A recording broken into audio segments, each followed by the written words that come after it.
Prenons nos livres rapidement, Psaume 20.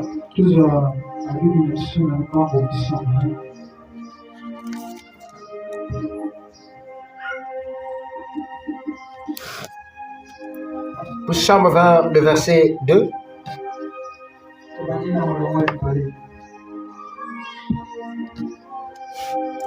Que l'Éternel t'exauce au jour de la détresse. Que le nom du Dieu de Jacob te protège. Que du sanctuaire il t'envoie du secours. Que de Sion il te soutienne. Qu'il se souvienne de toutes tes offrandes. Et qu'il agrée tes holocaustes. Que le Seigneur ajoute la bénédiction à la lecture de sa parole. Le sermon que j'aimerais porter ou que je porte ce matin, je parlerai pourquoi un tabernacle fait de main d'homme.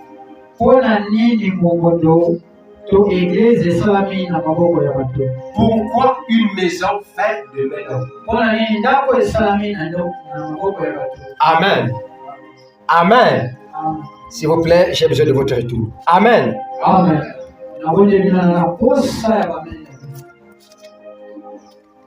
Pendant que je conseille parler sur le tabernacle,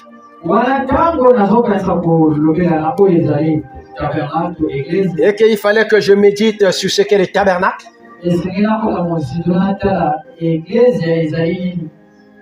et j'avais besoin de cette écriture qui parlait que du sanctuaire, je reçois ma protection. On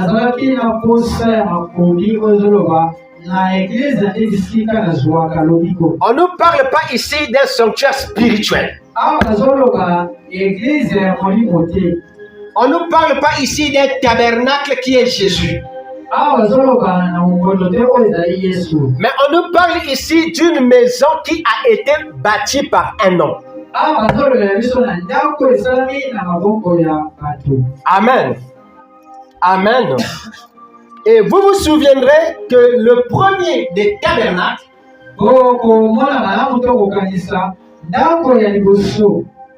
auquel on a parlé du tabernacle, c'était au temps de Moïse. Est-ce que vous êtes avec moi? Il n'y a pas tellement trop de temps pour que nous puissions lire. Mais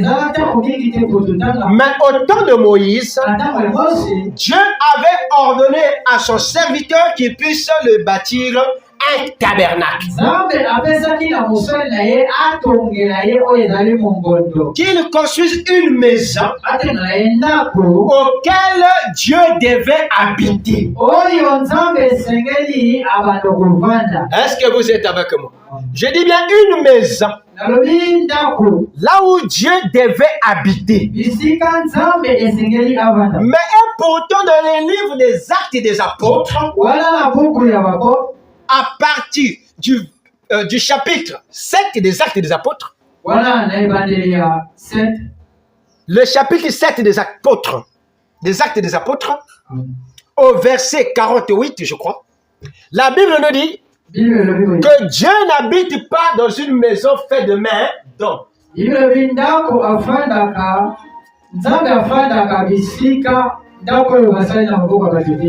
n'habite pas une maison faite de main. Et curieusement, dans l'Ancien Testament, Dieu va demander à ce qu'on puisse lui bâtir une maison. Et Dieu a demandé comment est-ce que a ordonné à Moïse. Il a donné des dimensions. Il a dit même quel genre de bois qu'il faut utiliser pour cette maison. Et Moïse devait rassembler le peuple pour leur passer le message sur ce qui concernait ce tabernacle. Je dis bien, c'était pour la première fois que Dieu a eu à faire ce genre de demande. Je parle d'ici, pourquoi le tabernacle fait de main d'homme? Et nous voyons Paul. Paul qui va dire que votre corps est le temple de Dieu. Mais si notre corps est le temple de Dieu, pourquoi on doit encore bâtir un temple pour Dieu?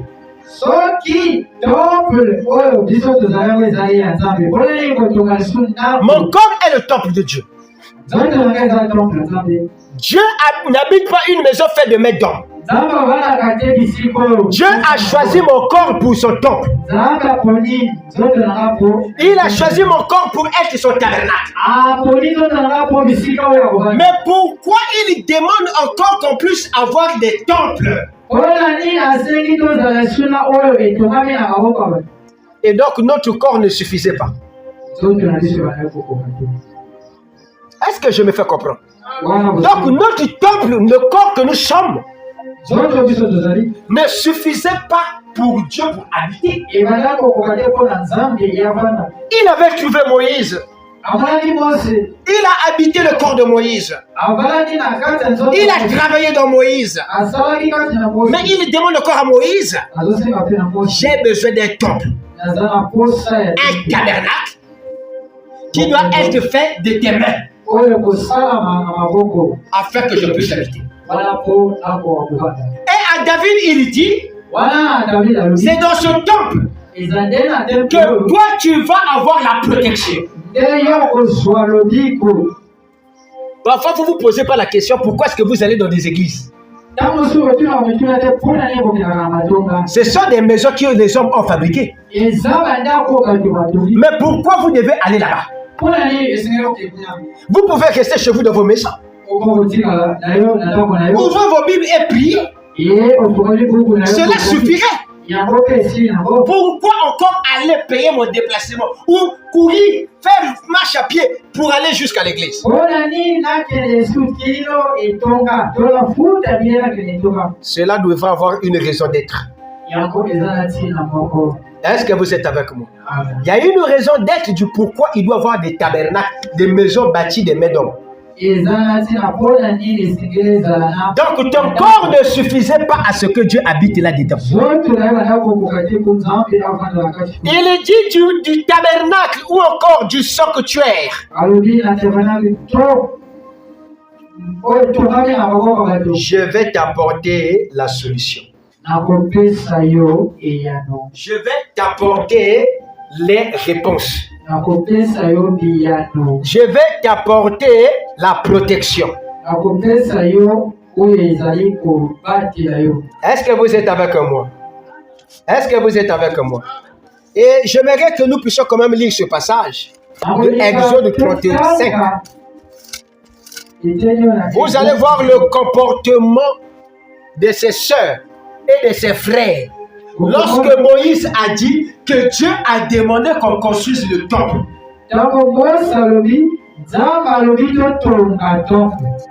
Amen.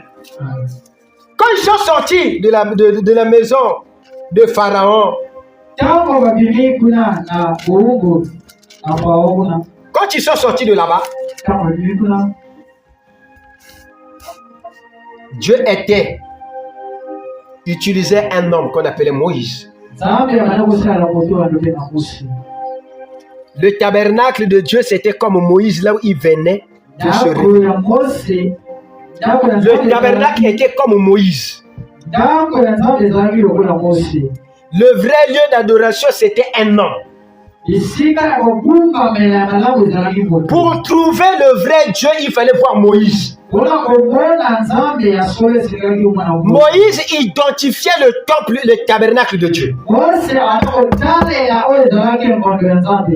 l'adoration, c'était à travers ce temple. Est-ce que vous êtes avec moi? Je dis bien le lieu d'adoration, c'était à travers Moïse. Mais un jour, Dieu va demander à ce qu'il puisse avoir un temple. Amen. Il devait utiliser le don comme Moïse, mais il doit avoir un temple. Un temple là où le peuple doit le voir. Là où le peuple doit apporter leur sacrifice. Je dis bien leur sacrifice. Afin que cela soit utile pour le Seigneur. Est-ce que vous êtes avec moi?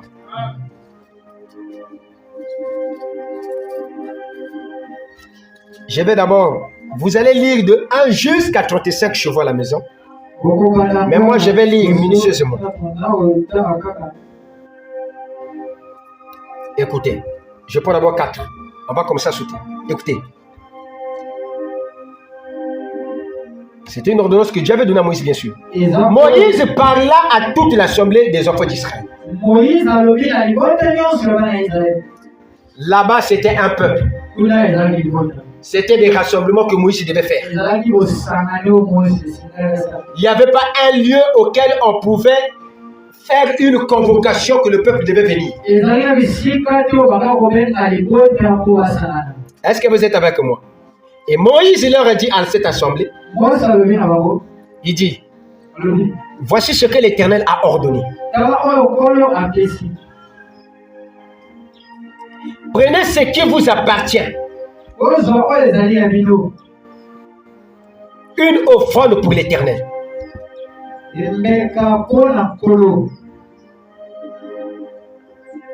Tout homme dont le cœur est bien disposé apportera en offrande à l'Éternel de l'or, de l'argent et de l'airain, des étoffes teintes en bleu, en pourpre, en cramoisi, du felin et du poil de chèvre, des peaux de bélier teintes en rouge et des peaux de dauphin, du bois d'acacia. Est-ce que vous écoutez? Du bois d'acacia, de l'huile pour le chandelier, des aromates pour l'huile d'onction et pour le parfum odoriférant, des pierres d'onyx et d'autres pierres pour la garniture de l'éphod et du pectoral. Que tous ceux d'entre vous qui ont de l'habileté viennent et exécutent tout ce que l'Éternel a ordonné. Le tabernacle, sa tente et sa couverture, ses agrafes et ses planches, ses barres, ses colonnes et ses bases, l'arche et ses barres, le propitiatoire et le voile pour couvrir l'arche, la table. Donc tout ça, c'est ce que Dieu avait besoin dans son temple. Est-ce que vous êtes avec moi? Et aujourd'hui, vous avez ce que vous appelez la chair, qui doit être dans une maison faite de main. Donc, aujourd'hui, vous avez des briques. C'était une ordonnance. Et aujourd'hui, Dieu en a aussi besoin là où son peuple doit recevoir la sainte convocation. Dieu demande tout ce que nous avons, que nous le mettons dans son temple, afin que son temple soit bâti. Un jour, il y a eu un homme qu'on appelait aussi David. Il voulait bâtir un tabernacle pour Dieu. Parce qu'Israël avait à l'accoutumier ce qu'on appelait l'arche qui avait été conçue par Moïse. Est-ce que vous êtes avec moi? Et cette arche voyageait avec les enfants d'Israël partout où ils partaient. Et un jour, cette arche avait été retenue par les Philistins. Et les Philistins ont prospéré de manière incroyable. Aujourd'hui, là, nous considérons cette chair comme un lieu pour nous de venir plaider nos causes. Mais si cet autel n'est pas couvert dans un temple, une sorte, je veux dire, un sanctuaire, un tabernacle. Pensez-vous que le Dieu du ciel qui avait ordonné à ce qu'on bâtisse un temple là où doit être l'autel serait-il d'accord qu'il soit couvert à la découverte de tous? Et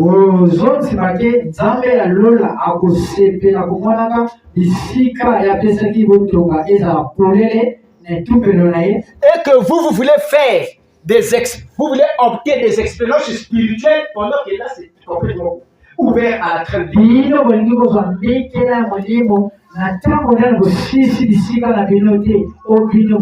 Pensez-vous avoir de la bénédiction en cherchant à gérer vos domiciles et laisser le tabernacle de Dieu à la traîne de tout le monde? Dieu serait-il d'accord? Écoutez mes frères, cela ne dépend pas du nombre que vous êtes, cela dépend de la considération que vous avez.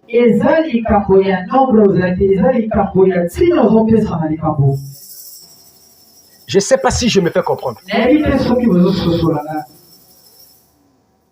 Quelle est votre considération? Et vous allez pour prier. Dites que je vais prier. La prière, ce sont des expériences spirituelles que vous accomplissez.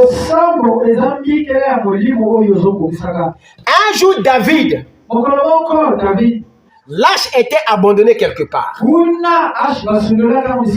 Lisons un peu cette écriture. Le livre de 1 Chronique 17. Non, 1 Chronique 16, s'il vous plaît. 1 Chronique 16.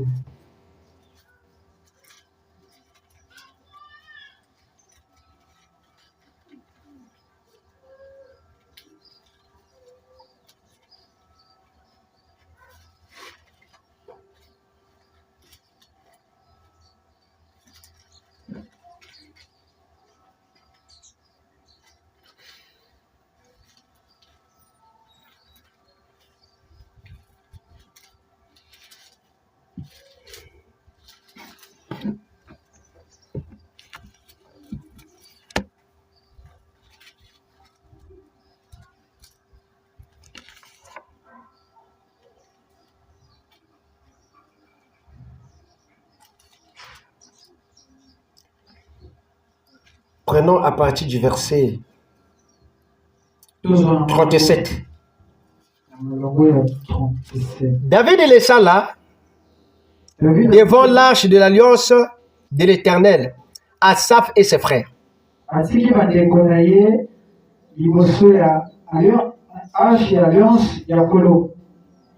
Là, l'arche de l'alliance n'avait pas un tabernacle. C'était pas couvert. Et David avait laissé des gens garder cette arche. Afin qu'il soit continuellement, de service devant l'arche. Remplissant leurs tâches jour par jour. Il laissa Obed-Edom et Oza avec leurs frères. Au nombre de 68, Obed-Edom, fils de Jeduthun, et Oza comme portier. Il établit de sacrificateurs Sadok. Et les sacrificateurs, ses frères, devant le tabernacle de l'Éternel. Sur le haut lieu qui était à Gabaon. Pour qu'il offre continuellement à l'Éternel des holocaustes matin et soir. Sur l'autel des holocaustes. Et qu'ils accomplissent tout ce qui est écrit dans la loi de l'Éternel, imposée par l'Éternel à Israël.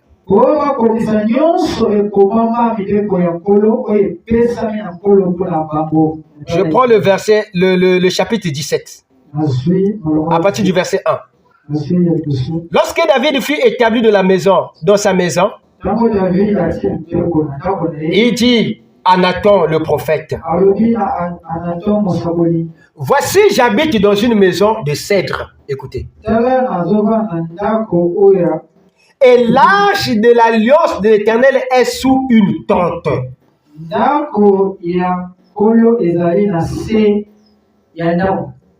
C'est-à-dire, bandako mandala la, bandako yatina tewana. Est-ce que vous comprenez? Auprès d'eux. Non, où est-ce que je suis?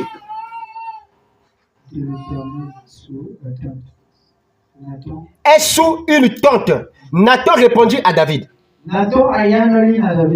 Fais tout ce que tu as dans le cœur. Car Dieu est avec toi. La nuit suivante, la parole de l'Éternel, la parole de Dieu fut adressée à Nathan.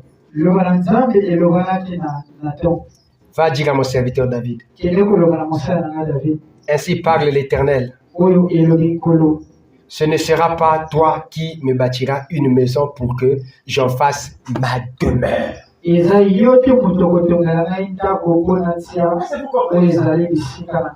toi David qui me bâtira une maison. Une maison.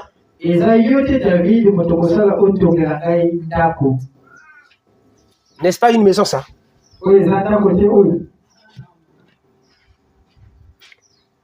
Car je n'ai point habité dans une maison depuis le jour où j'ai fait monter Israël jusqu'à ce jour.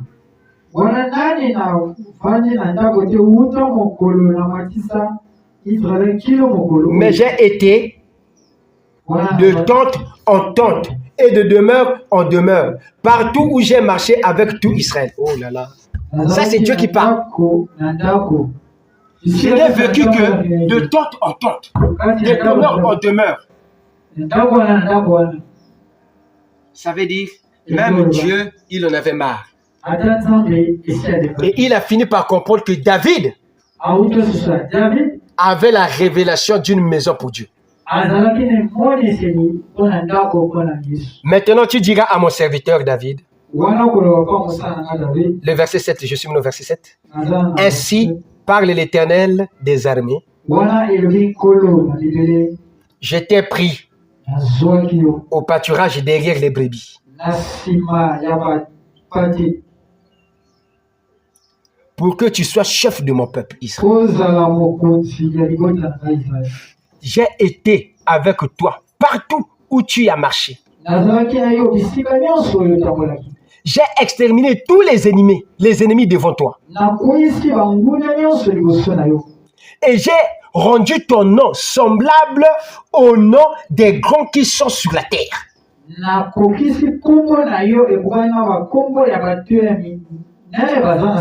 J'ai donné une demeure à mon peuple d'Israël. Et je l'ai planté pour qu'il soit fixé et ne soit plus agité, pour que les méchants ne les détruisent plus comme auparavant.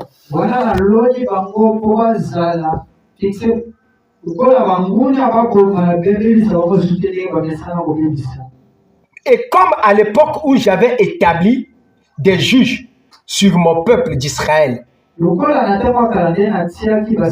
et j'ai humilié tous tes ennemis. Vous savez, quand j'ai lu cette écriture, j'étais juste là à côté. Je pleurais. J'ai écrit « Merci Seigneur ». Je vous ai dit au départ, la plus belle des choses qui me soit arrivée dans ma vie, c'est d'avoir trouvé Jésus. Et donc, je connais ma relation avec lui.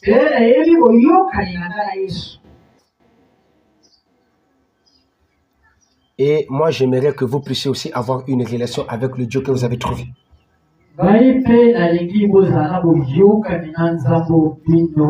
La chose la plus difficile, c'est d'emmener les gens dans cette atmosphère-là, dans cet amour, cette intimité.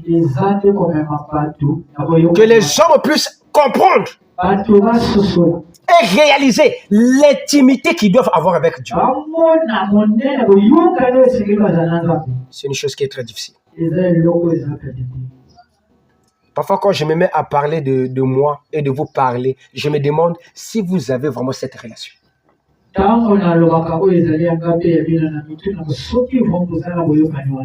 Je vous assure, quand vous aurez cette relation avec Dieu, ce serait inutile que nous fassions des remarques. Je dis bien inutile. Parce qu'on va se comporter comme les gens qui étaient autour de Moïse. La Bible dit, quand vous allez le lire, les femmes avaient le cœur vif. Habiles. Les hommes habiles. Elles offraient tout ce qu'ils avaient de l'or, de l'argent pour que le tabernacle soit bâti.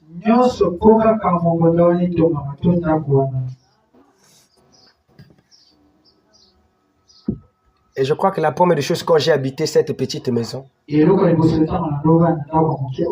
mon plus grand souci, c'était quand je voyais ce truc-là, ce que vous appelez truc. Hein? Pour vous, ce n'est que du bois, n'est-ce pas? Ce n'est que du bois, n'est-ce pas? Que vous croyez que n'importe qui peut venir se tenir debout.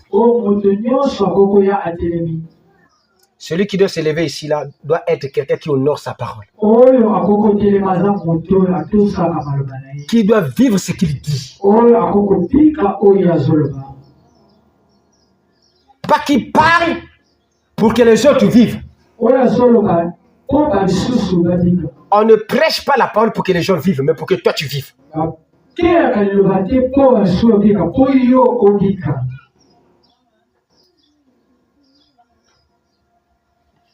Quand j'ai vu les gens, je voyais des gens entrer même ici.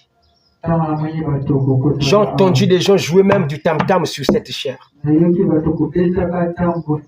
Mais votre cœur n'était jamais vexé quand ces choses-là se passaient. Mais moi, mon cœur faisait très mal. Vous savez, c'est comme lorsque vous élevez vos enfants. Et qu'un monsieur qui vous avait enceinté est de loin. Les caprices de cet enfant, seul vous qui avez élevé cet enfant connaissez.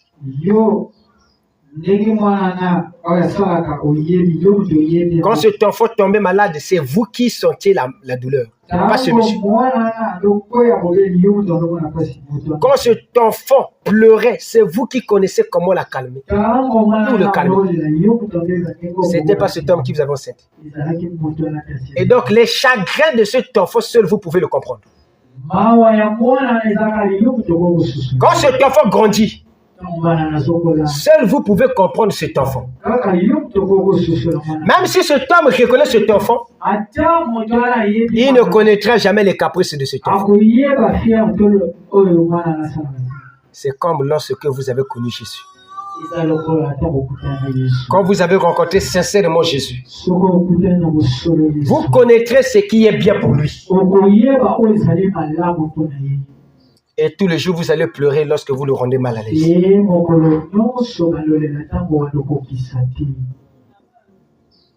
C'est dans cette relation que je veux vous conduire. Que je veux que vous y arrivez. Combien de personnes pleurent quand ils savent qu'ils ont fait du tort à Jésus?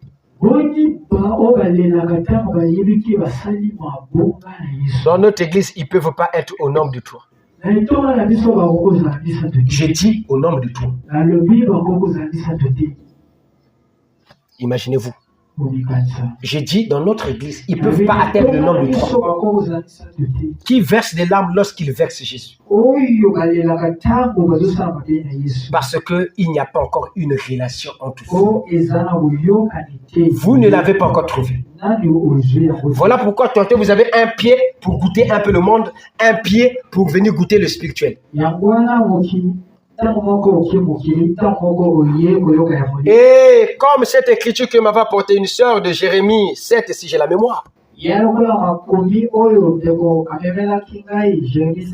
Lorsque vous faites des expériences spirituelles dans un milieu de ce genre, et que dans votre cœur, il n'y a rien de Dieu, tout ce que vous faites est multiplié par zéro. Parce que le premier souci de ton cœur doit être, Seigneur, je veux que ton tabernacle soit érigé.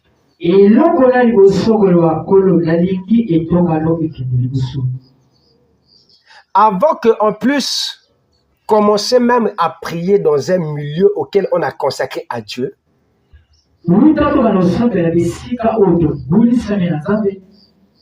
ça devait d'abord être finalisé son temple et puis faire la dédicace de son temple.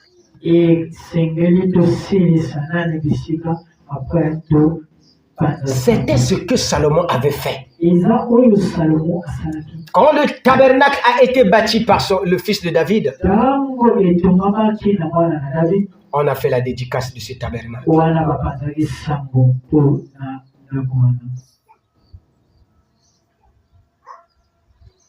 Est-ce que vous me comprenez? Est-ce que vous comprenez ce que je veux dire? Et David n'a pas bâti la maison de l'Éternel. La Bible dit parce que ses mains étaient tachetées de sang. Il avait versé beaucoup de sang. Et Dieu a pris Salomon, son fils, qui a bâti la maison. Et Salomon dit dans sa parole, quand il a terminé de construire le tabernacle, il a dit ces mots: partout où Israël va se trouver. Ça, c'est le jour de la dédicace. Parce que Dieu devait maintenant habiter dans une maison faite de mains.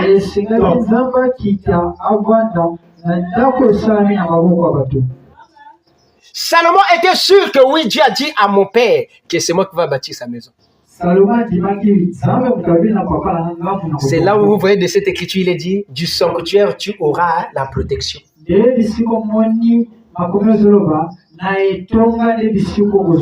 C'était parce que Dieu devait habiter dans cette maison. Et Salomon dit, le jour de la dédicace, il n'était pas pasteur, il n'était pas sacrificateur, mais il était roi, à qui le fardeau du peuple se reposait. Et il dit, partout où devait se trouver Israël, peu importe le problème de ce peuple, peu importe la maladie, peu importe la situation, là où va se trouver ton peuple en détresse, souviens-toi de ces paroles que je prononce. Accorde-les la solution. Il dit, quand ils regarderont à ce temple, donne-les la solution à leur problème. Quelle déclaration! Ça veut dire Dieu était dans ce bâtiment. D'où le bâtiment était Dieu. Et quand quelqu'un venait dedans, peu importe le problème, il trouvait la solution. Et c'est là où David avait déclaré cette parole. Dans le sanctuaire, vous allez avoir votre solution. Vous allez avoir la protection.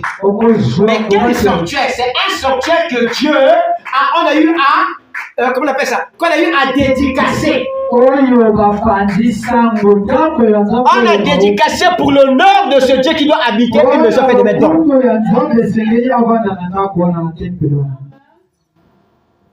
Ce n'est pas ce genre de maison que Dieu a demandé qu'on bâtisse pour lui.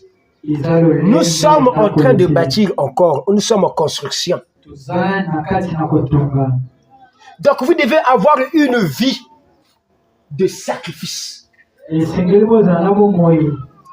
vie de détermination. Que Seigneur, je crois, quand ce tabernacle serait bâti, Tango ndako ekosila dédicacé pour ton honneur, ekolobama mpona que je lokuta parle comme Salomon. nazoloba lokola Salomo. Là où sera ton peuple en difficulté, Bisika nyonso libotele kozala souviens-toi des sacrifices qu'ils ont faits. kanisa na pasi oyo bango basali Donne-les de la solution. pesa bango eyano.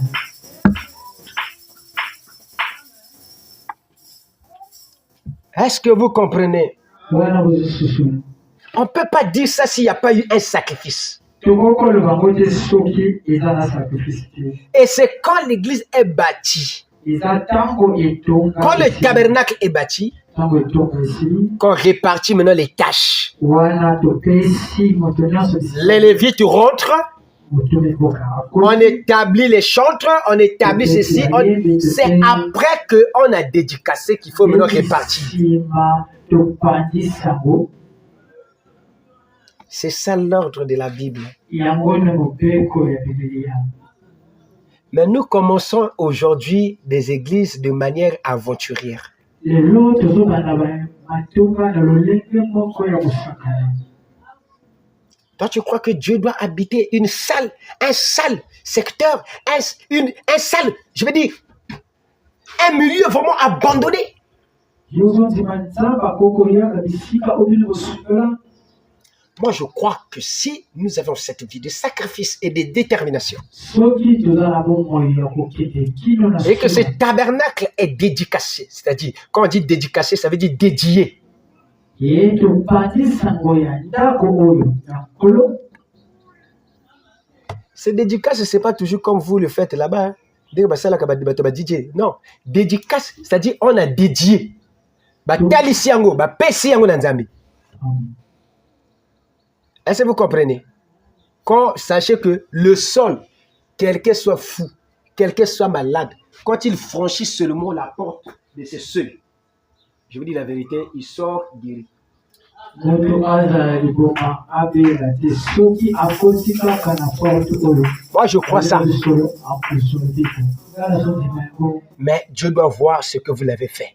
zonde esigela mwana bino kosala. Il a dit, je n'habite pas d'une maison faite de mes dons, Abeli nafalaka na ndako ezala mais il a aussi demandé qu'on puisse le bâtir une maison. asengi mpe batongela ye ndako. Là où son peuple doit venir pour voir sa représentation à travers cet autel. Esengeli yake omona ezali Voilà pourquoi, quand vous comprenez l'importance de la maison du Seigneur et que vous connaissez l'importance de l'autel, à chaque culte, vous serez ici.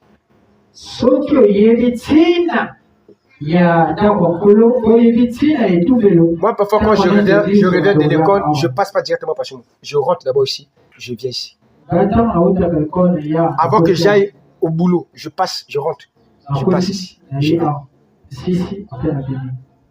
Quel témoignage vous conseillez porter un jour? Pourquoi est-ce que les gens pointent toujours du doigt que Dieu ne fait pas pour eux? C'est un problème de relation. La relation avec Dieu, ce n'est pas prêcher. Tu peux prêcher la parole, mais tu n'as pas encore de relation avec lui. Voilà pourquoi certains ont prêché même avant qu'ils attendent réellement cette relation. Je vous en prie, Église. La manière que vous devez considérer Dieu doit changer. La manière même quand vous venez ici, ça doit changer. Regardez, aujourd'hui, moi, je dois travailler. Je dois travailler aujourd'hui. Mais j'ai dit, le bien-aimé là, il m'avait dit, ah, si le programme n'est pas bouleversé, vraiment, ce serait difficile que tu puisses être à l'église le dimanche prochain. Je l'ai dit, si c'est la volonté de Dieu, je vais être à l'église. Et je suis là aujourd'hui. Est-ce que vous voyez? C'est un problème de relation, de considération. Moi, je considère Dieu, c'est-à-dire j'ai une manière que je le considère. Il est mon père, il est ma mère. Tous mes besoins, je porte à lui. Et je lui avais dit, alobaki na ye Si tu me bénis soki yopa en 2012, je bâtirai ta maison. akotonga etonga na yo. Mais mes frères, vous croyez que je l'avais dit parce que je voulais le dire? okanisi nalobaki yango mpona mposa koloba. Un jour, un frère m'a dit ici, mokolo moko ndeko moko alobi na nga Pasteur, normalement, vous n'aurez pas dû faire ce que vous faites. nakosolo olinga kosala oyo ozosalaka te. Je l'ai dit, alobi na ye c'est un problème de relation. eza likambo ya boyokani, C'est pas un problème de grandeur. eza likambo ya monene. Ça n'a aucun rapport avec la grandeur. eza ata Pasteur ou pas pasteur, je reste un frère. te motei te natikali ndeko. J'ai dit, un jour, mokolo moko vous allez le comprendre. bokososola yango. Je n'ai jamais fait quelque chose pour que les gens me voient. Je fais quelque chose pour que les gens viennent voir nasalaka eloko mpo bato baya komona ce que j'ai pu faire pour mon Dieu. oyo nakoki kosala mpo na nzambe na Vous avez compris ce que j'ai dit? Je fais quelque chose pour que les gens viennent voir Nasalaka ce que eloko j'ai fait mpo pour bato Dieu. baya komona oyo ngai nasali mpona yesu. Tout ce que je fais, c'est pour impressionner l'homme. nyonso nasalaka eza mpona Qu'il comprenne que sans lui, je peux faire. bayebaka ezanga ye akoki kosala. Aujourd'hui, mon plus grand défi, c'est avec les hommes. defi na ngai monene eza nde na Je dois montrer à l'homme qu'il n'est pas celui que j'attends à mes côtés. Celui que j'attends à mes côtés, c'est le soutien de Dieu. nakolakisa moto ke aza moto wana nazozela pembe na ngai oyo naza pembe yango wana nazosala Que vous venez vous trouver, il y a une différence. ntango ye oyo komona C'est pour vous impressionner que je fais les choses. eza mpona kosepisa bino nasamaka. Pas qu'on s'épelle ça, qu'on impressionne, impressionner. Qu'on camouille ça. Est-ce que vous comprenez? wana bozososola Vous devez toujours dire au monde qui vous entoure que sans toi, je vais faire. esengeli oloba na mokili eza zingazinga zanga yo na kosala.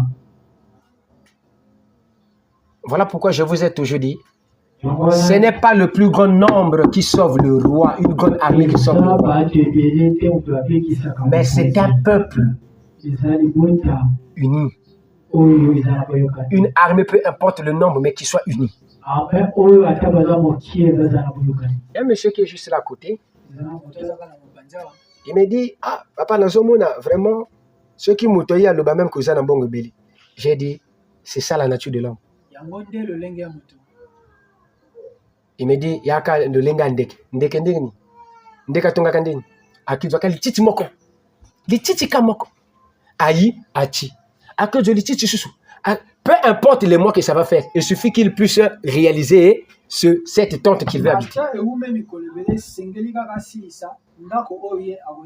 Et moi aussi, j'ai un défi pour cette église. Comme un oiseau. Ça va finir vite. Ça va se bâtir vite. Et être aussi couvert vite. Même si je ne réalise pas les travaux de chez moi, mais ici, il faut que ce soit couvert. Pourquoi est-ce que vous voulez rendre votre Dieu, c'est comme s'il ne fait pas? Le problème, ce n'est pas Dieu, le problème, c'est vous. C'est vous. Relation d'abino est mal bâtie. Je dis bien, j'insiste sur la relation, s'il vous plaît. Je sais, si vous connaissez une relation, un homme, quand il est en relation avec une femme avant le mariage, il y a d'abord beaucoup de choses qui se font dans cette relation. Jusqu'à ce qu'il vienne